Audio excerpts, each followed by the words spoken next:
दोस्तों, आप लोग इस समय सावन चल रहा है तो सब कोई पूजा पाठ तो करते ही हैं। सब कोई शिव के मंदिर जाते हैं, सब कोई पाठ करते हैं।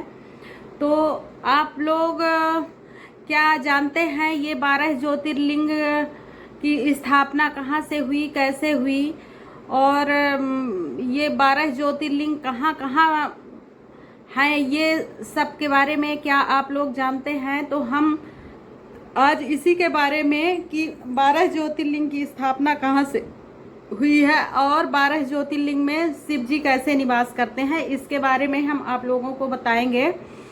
तो भगवान शिव 12 ज्योतिर्लिंग में ही क्यों अपना दिव्य वास करते हैं, इसके बारे में भी हम आप लोगों को बताएंगे। इसका एक रहस्य है।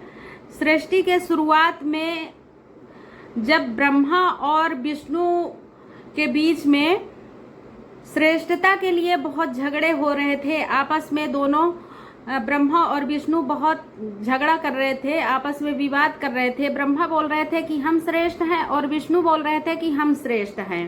तो दोनों में बहुत ज़्यादा विवाद बढ़ गया था। तभी ब्रह्मांड को हिला देने वाला एक अनंत ज्योति स्तंभ, अग्नि का एक स्तंभ प्रकट हुआ, और वो ऐसे प्रकट हुआ स्तंभ कि ना उसका आदि का पता चल रहा था और ना अंत का पता चल रहा था।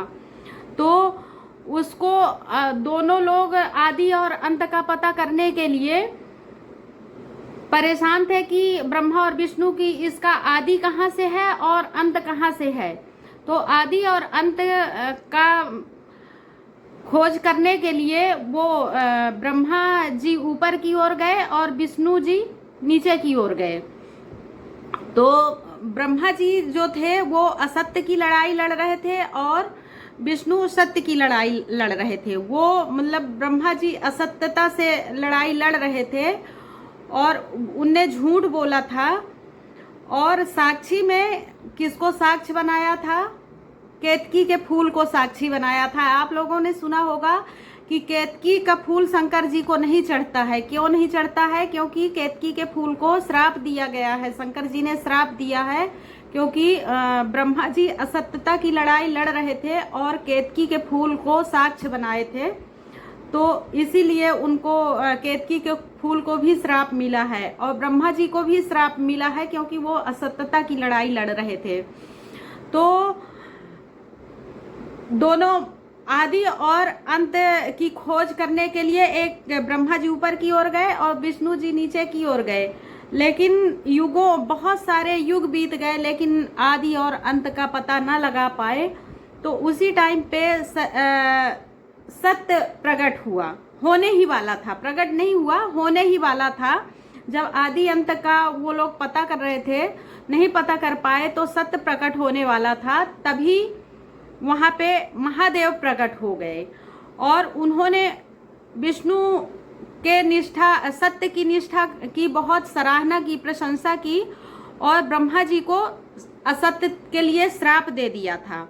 और तभी ज्योतिर्लिंग का पता संसार को ज्ञात हुआ और वही भगवान शिव ने अपना जो दिव्य प्रकाश फैलाया हुआ था स्तंभ, उसी को फिर 12 स्थानों में स्थापित किया था शंकर जी ने, जो 12 ज्योतिर्लिंग के नाम से प्रसिद्ध हुआ। आगे चलकर वह 12 ज्योतिर्लिंग के नाम से प्रसिद्ध हो गया है।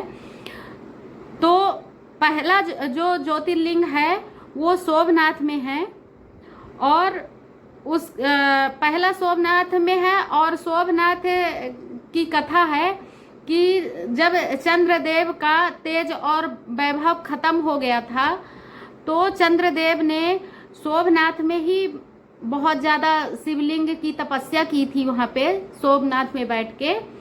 और बहुत ज़्यादा तपस्या करने के बाद वो अपने तेज और वैभव को प्राप्त कर लिए थे। वही सोमनाथ में 12 ज्योतिर्लिंग के नाम से जाना जाता है। पहला ज्योतिर्लिंग सोमनाथ में है, और आगे का ज्योतिर्लिंग जो 11 ज्योतिर्लिंग है उसको हम आगे के वीडियो में बताएंगे। तो आप लोग सब कोई देखते रहिए, सुनते रहिए और पसंद आए तो लाइक सब्सक्राइब जरूर करिएगा और बेल आइकन जरूर दबाइएगा और फॉलो जरूर करिएगा।